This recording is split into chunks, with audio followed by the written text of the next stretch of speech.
DK Shivakumar ಅವರ ಪಟ್ಟಾಭಿಷೇಕಕ್ಕೆ ಮುಹೂರ್ತ ಬಹುಶಃ ಫಿಕ್ಸ್ ಆಗಿದೆ ಅಂತ ಹೇಳಲಾಗ್ತಾ ಇದೆ. ಸೋಮವಾರ ಸಂಜೆ ಪ್ರಮಾಣ ವಚನ ಸ್ವೀಕರಿಸಲಿದ್ದಾರೆ ಅನ್ನುವಂತ ಮಾಹಿತಿಗಳು ಬರ್ತಾ ಇರುವಂತದ್ದು. ಸೋಮವಾರ ಗೋಧೂಳಿ ಮುಹೂರ್ತದಲ್ಲಿ ಶಪಥವನ್ನ ಮಾಡಲಿದ್ದಾರೆ ಅನ್ನುವಂತ ಮಾಹಿತಿಗಳು ಬರ್ತಾ ಇದೆ. ಜೀ ಕನ್ನಡ ನ್ಯೂಸ್ಗೆ ನಂಬಿಕಸ್ಥ ಮೂಲಗಳಿಂದ ಈಗ ಮಾಹಿತಿ ಬರ್ತಾ ಇರುವಂತದ್ದು. ಶನಿವಾರ ಸಂಜೆ ಶಾಸಕಾಂಗ ಪಕ್ಷದ ಸಭೆ ನಡೆಸುವ ಸಾಧ್ಯತೆ ಕೂಡ ಇದೆ. ಶಾಸಕಾಂಗ ಪಕ್ಷದ ಸಭೆಯಲ್ಲಿ ನಾಯಕನಾಗಿ ಆಯ್ಕೆಯಾಗಲಿದ್ದಾರೆ ಅನ್ನುವಂಥ ಮಾಹಿತಿಗಳು ಕೂಡ ಬರ್ತಾ ಇರುವಂತದ್ದು. ಈ ಒಂದು ಪ್ರಮಾಣ ವಚನ ಸಮಾರಂಭಕ್ಕೆ ಗಣ್ಯರಿಗೆ ಆಹ್ವಾನವನ್ನ ನೀಡಲಾಗುತ್ತೆ. ಎಐಸಿಸಿ ಅಧ್ಯಕ್ಷ ಮಲ್ಲಿಕಾರ್ಜುನ್ ಖರ್ಗೆ, ರಾಹುಲ್ ಗಾಂಧಿ, ಪ್ರಿಯಾಂಕಾ ಸೇರಿದಂತೆ ಹಲವರಿಗೆ ಆಹ್ವಾನ ನೀಡಲಾಗುತ್ತೆ ಅನ್ನುವಂಥ ಮಾಹಿತಿ ಬರ್ತಾ ಇರುವಂತದ್ದು.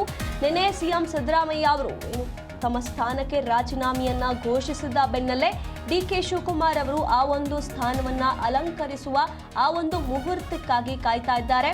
ಪಟ್ಟಾಭಿಷೇಕಕ್ಕೆ ಮುಹೂರ್ತ ಯಾವಾಗ ಅನ್ನುವಂಥ ಪ್ರಶ್ನೆಗಳು ಇಲ್ಲಿ ಕಾಡ್ತಾ ಇತ್ತು. ಇಲ್ಲಿ ಅದಕ್ಕೆ ಕ್ವೆಶ್ಚನ್ ಮಾರ್ಕ್ ಬಿದ್ದಿತ್ತು.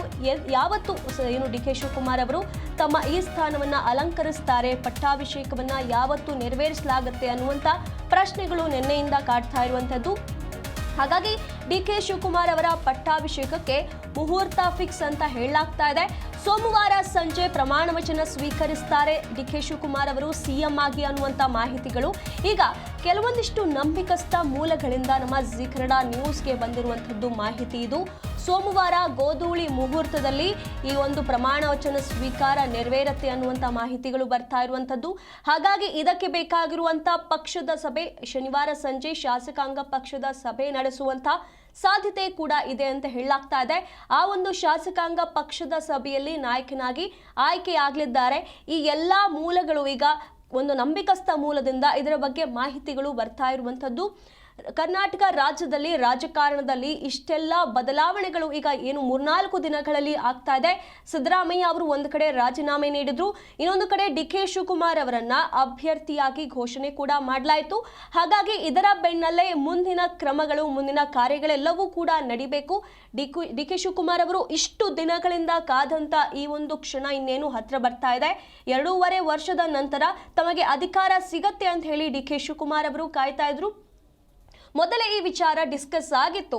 ಅರ್ಧ ರಾಜ್ಯಭಾರವನ್ನ ಸಿಎಂ ಸಿದ್ದರಾಮಯ್ಯ ಅವರು ಮಾಡಿದ್ರೆ ಇನ್ನ ಉಳಿದ ಅರ್ಧ ಅವಧಿಯನ್ನ ಡಿಕೆ ಶಿವಕುಮಾರ್ ಅವರು ನೆರವೇರಿಸಬೇಕು, ಆ ಸಿಎಂ ಆಗಿ ಕೂತ್ಕೊಳ್ಬೇಕು ಅನ್ನುವಂಥ ನಿರ್ಧಾರವನ್ನ ಮೊದಲೇ ಕೈಗೊಳ್ಳಲಾಗಿತ್ತು. ಆದರೆ ಯಾವುದೋ ಕೆಲವೊಂದಿಷ್ಟು ವಿಚಾರದಿಂದಾಗಿ ಇದು ವಿಳಂಬವಾಗ್ತಾ ಬಂತು.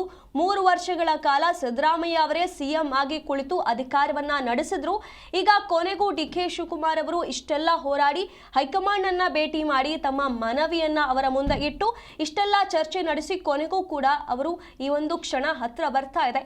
ಹಾಗಾಗಿ ಮುಹೂರ್ತ ಫಿಕ್ಸ್ ಆಗಿದೆ ಅಂತ ಹೇಳಲಾಗ್ತಾ ಇದೆ.